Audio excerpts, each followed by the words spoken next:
Cylinders and prisms.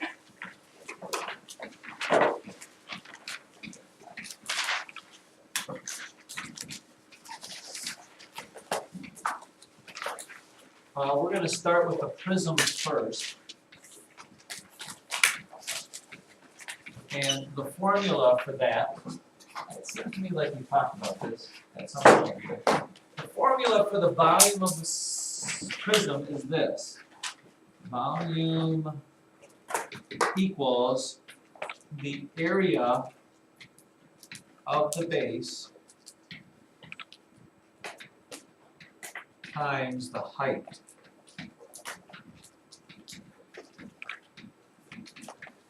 Or V equals, I always go AOB times the height. Did we talk about this? Maybe, maybe not. Nobody seems to be enjoying speech here. So let's say I've got a triangular prism. Do the best you can, but don't spend too much time behind one copy. Let's see, this is 10, 20, and so dash line here is 8. Okay, okay, in order to be able to do this problem here, you must know what the base of a shape is. I thought we talked about this before. How do I know what the base of this shape is? Because a lot of people, when they hear the word base, they think it's what it's setting on, and that's not always the case with prisms. I think I've talked to you about this. Have we ever talked about my loaf of bread theory? Yes. Okay, well that's what we need to talk about. The base, you need to think about it as a loaf of bread. And the question you ask yourself, if that triangular prism was a loaf of bread, how would you slice it so that you always get the exact same piece of toast or bread? Okay? Which way would you slice it so that you get the same exact thing so that it looks the same every time? Okay, now your thoughts are, you could cut it, if you cut it like this and like this, you're going to keep getting different shapes because it's going to start with a big rectangle on the bottom and then work its way to a small rectangle to the top where you get to the point where there's no rectangle at all. Okay, or you could cut it like this. If you cut it like this, you're always going to get a triangle shape. Okay, and the reason why this is called a triangular prism is because the triangle is its base. So in this shape, in this case right here, this triangle is the base. Even though it's not setting on it, it's still its base. Okay, I think I've got one of these bad boys over here. Just like, if you've got this hexagonal prism, okay, the shape of the base of this thing is not the rectangle. Okay, it would be the hexagon, because if you were cutting it into a piece of toast, bread, you'd always get those same shapes. If you cut it like this, you're going to get different sized rectangles all the way through. And then the other thing you need to know is the height. The height is always perpendicular to the base.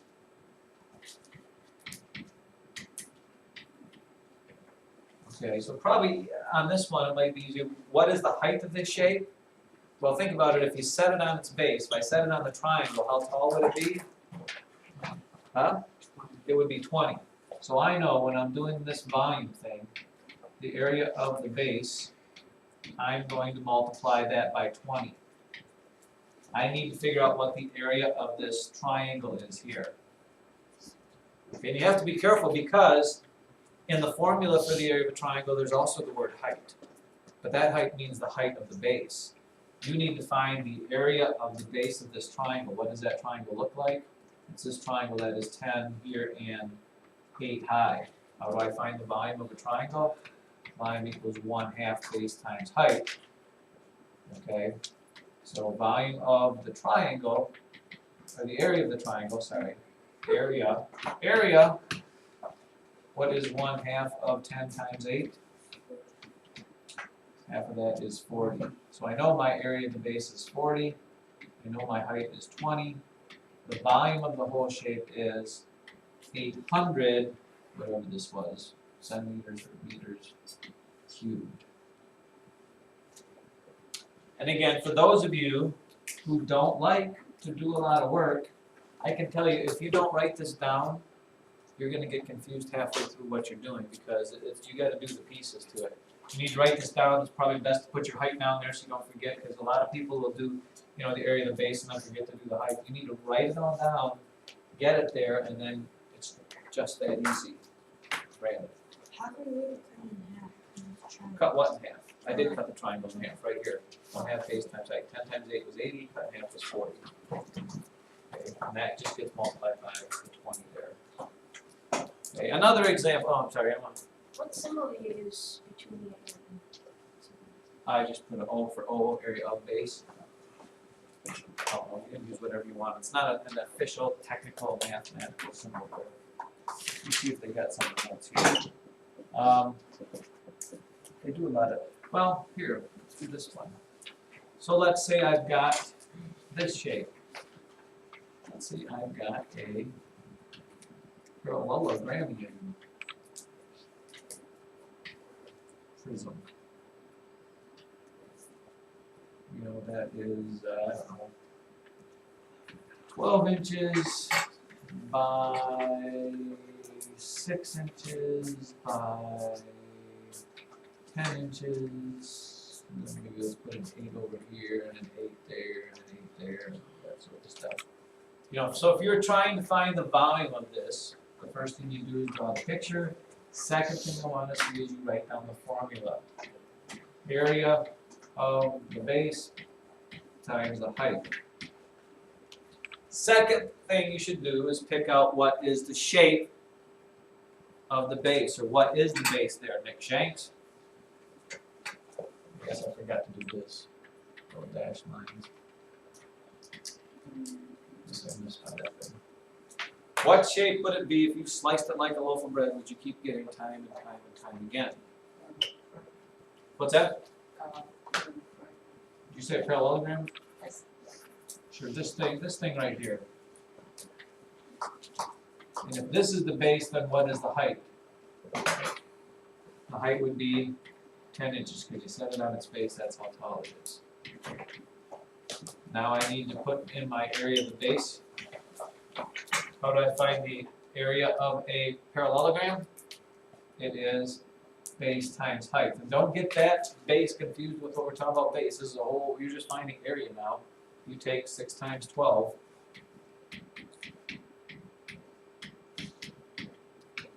And 6 times 12 is 72. Multiply that by 10, you get 720 inches cubed.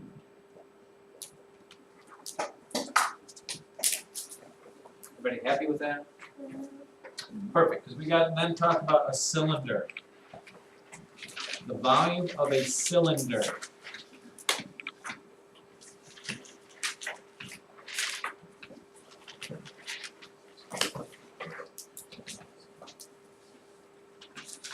Volume of a cylinder. This one, it's the same exact formula that we used before, except I'm just going to write it down point blank for you rather than saying the area of the base times the height.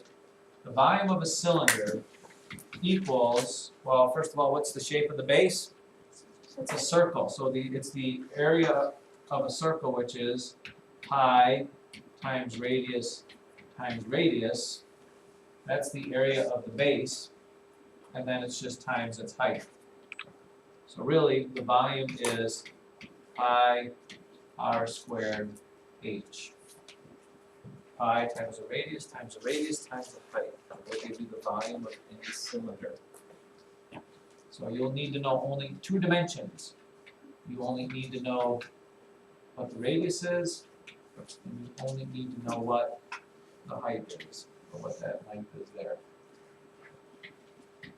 And you can just plug that into the formula. Does they tell us to leave in terms of pi or not? Yeah, if they say to it, we've talked about this before, if they say express in terms of pi, what does that mean? That means you don't have to actually substitute 3.14 in for pi, you can just leave it as pi. You can leave the symbol pi for this. So volume equals pi times 2 times 2 times 20. Radius times height. So volume equals, what's 2 times 2 times 20? Thank you, 80. And you can just tack the little pi symbol on the end, 80 pi inches cubed. Pi, never put pi in front of the number, pi always comes after the number. So it's volume.